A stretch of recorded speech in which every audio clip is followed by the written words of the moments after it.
Assalamualaikum warahmatullahi wabarakatuh, mitra Kominfotik dimanapun Anda berada.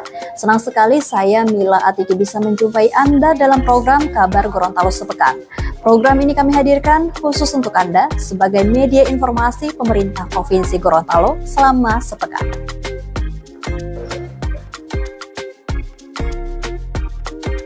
Penjabat Gubernur Gorontalo Rudy Salahuddin mengunjungi warga yang terdampak banjir di sebagian wilayah Provinsi Gorontalo pada Sabtu 13 Juli 2024. Kunjungan PJ Gubernur ini untuk melihat dari dekat warga yang ada di Desa Tilote dan Tabumela, Kecamatan Tilango, Kabupaten Gorontalo, yang menjadi titik lokasi banjir terparah dari wilayah lainnya.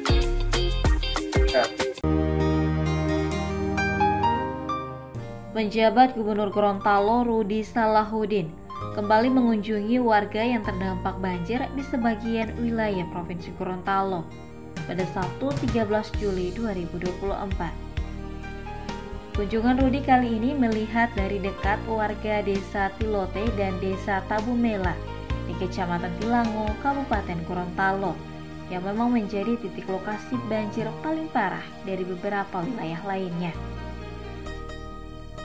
Banjir yang melanda Kecamatan Tilango dari 5 desa lainnya ini diakibatkan dari luapan air Danau Limboto, Sungai Tapudo, dan Pulango. Olehnya air yang meluap itu mencapai 3-4 meter atau nyaris atap rumah warga. Untuk mencapai lokasi hingga ke Desa Tabumela, Penjagup didampingi Sekda Prof. Sofian Ibrahim harus menggunakan perahu warga sekitar. Kedatangan Rudy yang juga dibantu oleh BPBD Provinsi dan Kabupaten Gorontalo itu tidak dengan tangan kosong. Bantuan berupa mie instan cup, air mineral, susu kaleng, biskuit, kebutuhan bayi berupa popok, serta obat-obatan turut diserahkan secara simbolis. Dalam peninjauan itu, Rudy juga turut mendengarkan keluhan warga. Di antaranya terkait perbaikan tanggul yang ada di Danau Limboto. Selanjutnya pihaknya akan berkoordinasi dengan pemerintah daerah setempat untuk segera memperbaiki tanggul tersebut, sehingga menghindari kerusakan dan banjir-banjir ke depan. Selanjutnya kunjungan Rudy berakhir di posko bantuan yang dikelola oleh para relawan NU Provinsi Gorontalo.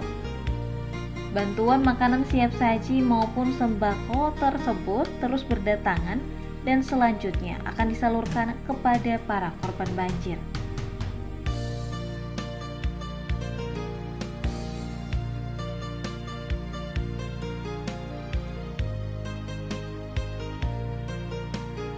Penjabat Gubernur Gorontalo Rudy Salahuddin memastikan masakan yang diolah di dapur umum untuk korban banjir bersih dan higienis.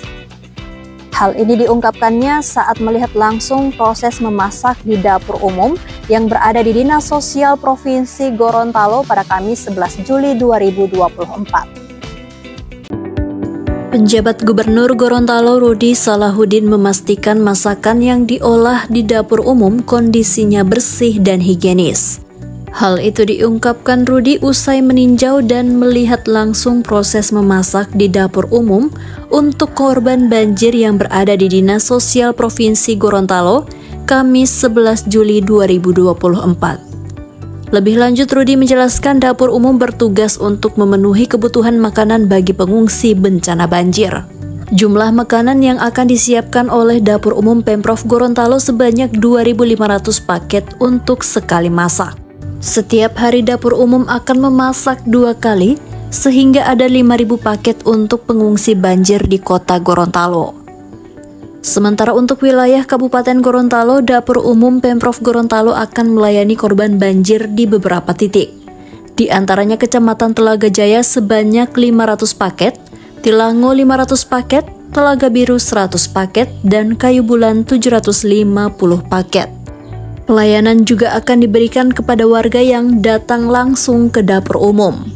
Selain membentuk dapur umum untuk kebutuhan distribusi makanan kepada korban banjir di kota dan Kabupaten Gorontalo, Pemprov Gorontalo juga telah membantu sejumlah dapur mandiri yang dikelola oleh warga. Sejauh ini sudah ada 3 dapur mandiri yang dibantu Pemprov Gorontalo, yaitu di Lotu, Bolihuangga, dan Tabongo. Pertama, kami di Provinsi Gorontalo sudah menetapkan status tanggap darurat banjir di wilayah Provinsi Gorontalo. Penetapan ini menjadi penting agar semua OPD dan juga pemerintah daerah di kabupaten kota bisa maksimal dalam mengeluarkan sumber daya yang ada untuk penanganan korban banjir. Penjabat Gubernur Gorontalo Rudi Salahuddin memaparkan langkah yang telah diambil pemerintah daerah dalam menangani bencana banjir, banjir bandang, dan juga tanah longsor pada rapat koordinasi di Aula Rumah Jabatan Gubernur pada Selasa 16 Juli 2024.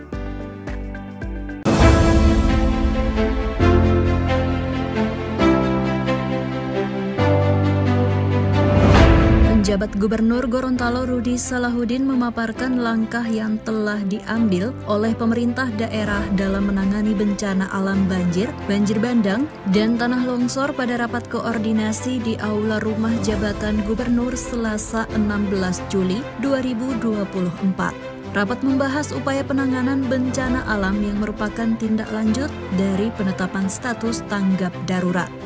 Rudi mengungkapkan dampak bencana banjir di kota Gorontalo merendam 48 kelurahan yang ada di 9 kecamatan. 2 kelurahan di 2 kecamatan juga mengalami tanah longsor. Jumlah masyarakat yang terdampak bencana sebanyak 12.061 kepala keluarga atau 41.164 jiwa. 1 orang meninggal dunia, 7.086 jiwa mengungsi, serta 4.686 rumah terendam. Di Kabupaten Gorontalo bencana terdampak di 35 desa kelurahan yang ada di 8 kecamatan. Selanjutnya Kabupaten Bualemo banjir merendam 4 desa di 1 kecamatan. Sementara di wilayah Kabupaten Bone Bolango banjir merendam 42 desa atau kelurahan di 10 kecamatan. Khusus untuk tanah longsor di Kecamatan Suawa Timur, jumlah korban meninggal 27 jiwa, korban selamat 283 jiwa, serta korban hilang sebanyak 15 jiwa. Kondisi saat ini sudah semakin baik, tapi tentu saja pemerintah pusat tidak tinggal diam. BNPB langsung diperintah oleh Bapak Presiden Joko Widodo langsung turun. BNPB juga membawa bantuan 24 jenis barang berupa kebutuhan dasar pengungsi. Kemudian ini baru selesai aja rapat koordinasi untuk menentukan langkah-langkah selanjutnya setelah tanggap darurat, yaitu masa transisi tanggap darurat dan rehabilitasi rekonstruksi.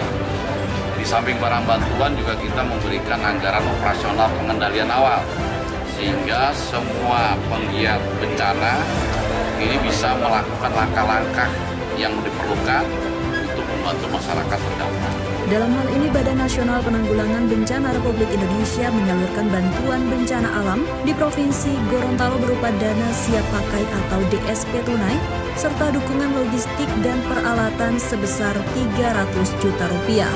Sementara untuk Kota Gorontalo, Kabupaten Gorontalo, Bualemo, dan Bone Bolango masing-masing 200 juta rupiah. Ada juga bantuan untuk Polda Gorontalo, Korem 133 Nani Wartabone, Pangkalan TNI Angkatan Laut Gorontalo, serta Kodim 1304 dan 1315 Gorontalo. Penjabat Gubernur Gorontalo Rudi Salahuddin meninjau posko korban longsor di Desa Tulabolo, Kecamatan Suawa Timur, Kabupaten Bone Bolango pada Selasa 9 Juli 2024. Posko di Desa Poduoma, Kecamatan Suawa Timur ini dipilih karena menjadi akses terakhir yang bisa dilalui kendaraan sebelum menuju lokasi tambang rakyat Tulabolo.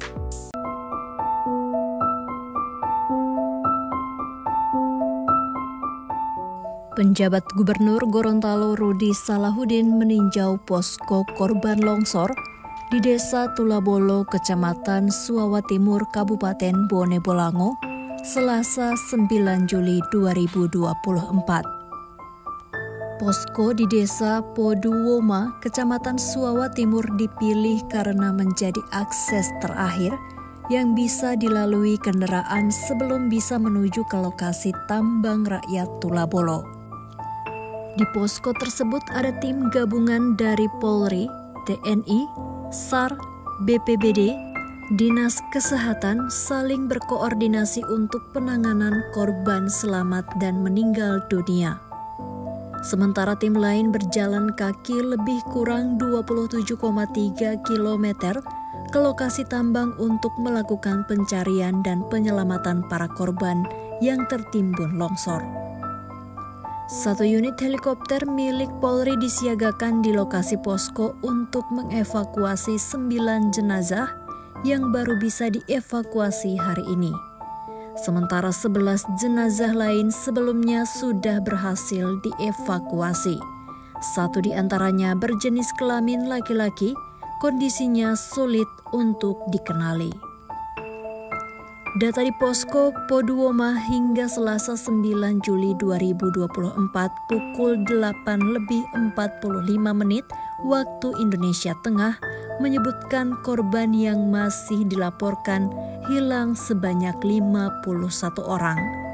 Tercatat selamat ada 46 orang, 20 orang meninggal dunia. 9 jenazah sedang dievakuasi hari ini untuk diidentifikasi. Dari SAR gabungan TNI Polri dan juga pemerintah daerah ya, secara total ini menginjak hari ketiga besok keempat. Tentunya sampai saat ini sudah terevakuasi banyak 23 korban meninggal dan kita masih mencari sekitar 39. Terus untuk program ke depan memang kendalanya kalau kita melihat bersama cuaca, di mana cuaca ini tidak menentu dan tentunya dari trek jalan menuju ke TKP, kalau kita melihat dari tim-tim yang sudah ada itu relatif susah dan obstacle-nya banyak, makan waktu yang cukup panjang 4-5 jam untuk perjalanan di darat, dan hanya akses satu-satunya ke depan untuk bisa memberdayakan alat berat.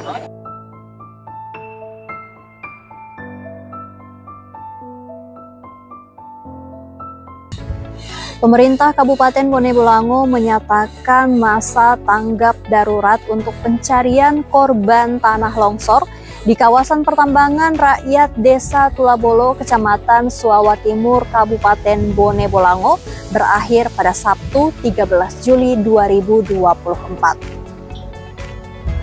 Mitra Kominfotik, demikian informasi terakhir tadi sekaligus menutup jumpa kita pada edisi kali ini. Semoga informasi yang telah kami sajikan dapat bermanfaat dan jangan lupa untuk like, komen, share, dan subscribe channel dari pemerintah Provinsi Gorontalo. Saya Mila Atiki dan tim undur diri. Wassalamualaikum warahmatullahi wabarakatuh dan sampai jumpa.